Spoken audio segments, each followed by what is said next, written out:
آج معاشرے کی حالت دیکھیے، یہاں ماشاءاللہ جنت اور جہنم کی ٹکٹیں بٹتی ہیں، اور ظالموں نے تو دروازے بھی بنا کے رکھے ہیں کہ دروازے سے چلے گئے تو جنت میں۔ انا للہ و انا الیہ راجعون۔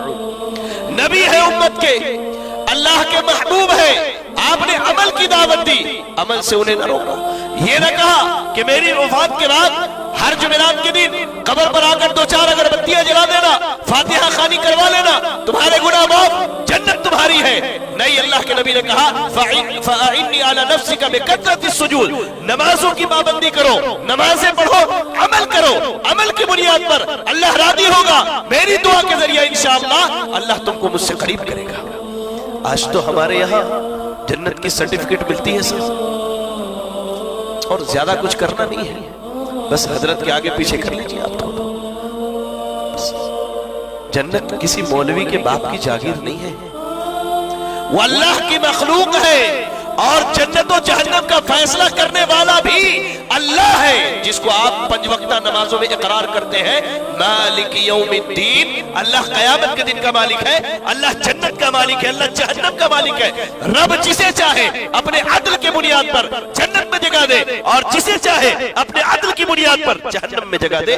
اللہ کو کوئی روکنے والا نہیں، فعال لما یرید۔ کائنات کا جتنا بڑا بھی ولی ہو، جتنا بڑا بھی نبی ہو، اللہ کی قسم کھا کر کے کہتا ہوں، وہ اللہ رب العالمین کو نہیں روک سکتا کہ کس کو جنت میں جگہ دینی ہے اور کس کو جہنم میں جگہ دینی ہے، وہ نہیں روک سکتا اللہ رب العالمین۔ فعال لما یرید ہے اللہ رب العالمین۔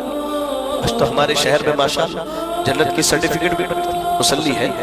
ایک دن انہوں نے مجھے کہا کہ شیخ، میں اپنے کسی رشتہ دار کی میت پر گیا ہوا تھا، اس کی وفات کے بعد جب اسے قبر میں ڈالا گیا تو پتہ نہیں اتنا بڑا ایک کاغذ تھا، بہت ساری باتیں لکھی ہوئی تھی، اس کے سینے پر رکھ کر کے کفن کو بند کر دیا گیا۔ تو مجھ سے پوچھتے وہ کیا ہے؟ میں کہا صاحب اسے عہد نامہ کہتے ہیں۔